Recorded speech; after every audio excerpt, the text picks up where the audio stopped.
Imagine a nurse, 14 hours into a double shift. She's done this before, pulled through on coffee and the quiet belief that if she wants it enough, her focus won't slip. Hour 14. She reaches for a vial, reads the label, and her hand still drifts toward the wrong drawer. She catches the mistake before it becomes one. Was this a discipline failure? Honestly, that's kind of what this whole video is about. Not just nurses. Anyone who sat down to work, told themselves, okay, just focus this time, and watched that instruction do basically nothing. I don't think it was discipline in her case, and I'm going to try to convince you it usually isn't in yours either. You already know this pattern from your own life. You sit down to work, phone's away, you've got a clear goal. 10 minutes in, you're checking a notification you didn't even hear. Or you're replaying something someone said to you 3 days ago for absolutely no reason. And afterward, the story you tell yourself is usually the same one. I have bad focus. I need more discipline. Everyone else can concentrate. What's wrong with me? Here's the thing. Almost everyone reaches for the same short list of fixes when this happens. Try harder. Turn off notifications. Do a 5-minute meditation before bed. Push through the tiredness. And honestly, for a lot of people, none of it sticks. I used to assume that just meant people weren't trying hard enough. I don't think that anymore. I think most of these fixes were built on the same shaky picture of what attention even is. Most of us are carrying around the same mental model. Attention as a spotlight. You point it somewhere. That thing lights up. Everything else goes dark. It's not a bad metaphor for a flashlight. It's just a pretty incomplete one for what's actually running in your head. And here's why that matters. When your model is simple, your fixes are simple too. One dial, one switch, just turn it up. But attention isn't one dial. It's not even close to one dial. There's a real difference between how you attend to the world outside you, a phone buzzing, a car swerving into your lane, someone calling your name across a room, and how you attend to what's happening inside you. A conversation replaying without permission. A memory that shows up at 1 a.m. for no reason you can name. They're connected, obviously, but they don't behave exactly the same way. And that's where things get interesting. Because if you get that diagnosis wrong, you can spend months fixing something that wasn't actually the problem. That's really the idea this whole video is built on. Two people can look exactly the same, distracted, tired, unfocused, and be dealing with completely different things underneath. Keep that in mind, because it's going to come back. Let's make this concrete. Start with the one almost everyone recognizes. You're lying in bed, scrolling. You tell yourself it's just winding down. Weeks later, you notice you can't sit through a meeting without your hand drifting toward your pocket. Part of that is plain habit. But here's the more interesting part.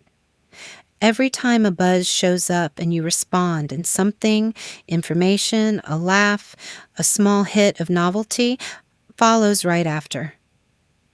That loop gets a little stronger. It's a cue, then a response, then a small reward. Repeat that enough times and the response gets easier and easier to trigger. Meanwhile, a thought you generated yourself, the kind with no notification behind it, keeps getting interrupted before it has a real chance to develop. Say that back to yourself for a second. It's not that your attention is weak. It may be that it's gotten very good at answering a different signal than the one you're trying to give it. It's not that your focus is broken. It's that it's been trained by pure repetition, with no one consciously deciding anything to respond to buzzes instead of your own thoughts. Okay, this next one actually surprised me when I first looked into it. Someone downloads a meditation app, hoping it'll fix their focus across the board. Their memory for names, their reflexes in traffic, their inbox procrastination. The assumption is simple. Train attention anywhere, and you train it everywhere. It doesn't seem to work that cleanly. Mindfulness can help with noticing thoughts without automatically following them. That's real, and it's useful. But that doesn't mean every kind of attention problem will respond to it in the same way. It doesn't obviously touch the fast, reflexive stuff, like flinching at a sudden sound or grabbing your phone before you've even registered deciding to. Some people try meditation, still jump at every notification, and quietly conclude that the meditation didn't work. Probably neither. The tool was just aimed at a part of the system it was never built to reach. There's one more piece to this, and it took me a while to actually believe it. Attention isn't purely a decision that happens and then gets acted on. Part of it is tied directly to your body. Objects within easy reach can pull on your attention before you've consciously decided to act at all. That's a real finding, and it's separate from, but connected to, something you've probably noticed yourself. Put the phone in another room, and it gets a lot easier to leave alone. It's not that the habit disappears. It's that you've added friction between the urge and the action. And when your attention is already tired, that small gap can be the whole difference. Let's go back to the nurse for a second, because I think this is where it actually matters. This was never really about attention as some abstract topic. It's about what happens when you get the diagnosis wrong. Take rumination. Most people call it overthinking and leave it there. But it might really be attention stuck on something internal that it can't let go of, which is a different problem than the label suggests. Or take exhaustion. Someone looks unmotivated and everyone assumes that's what it is. But it might just as easily be sleep loss eating into the capacity to sustain attention at all. Looks identical from the outside. Isn't the same thing underneath. So here's a simpler way to think about it. Capacity, capture, disengagement. Capacity is when the system is depleted, sleep, stress, illness, fatigue. Capture is when something keeps pulling your attention outward, a buzz, a noise, an open tab.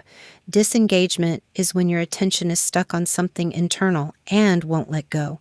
It's not a perfect classification. Real problems overlap. But it's a far better first question than, why can't I just focus? Because each of these needs a different answer, and pushing harder almost never helps the one that's actually happening. I don't think the answer is a better hack. I think it's figuring out which of these three is actually going on before reaching for a fix. Because sleep, changing your environment, and meditation are not interchangeable repairs. If something you tried clearly didn't work, maybe the question isn't, why am I still bad at this? Maybe it's, was I even solving for the right problem? The spotlight isn't wrong exactly. It's just describing a much smaller machine than the one you actually have.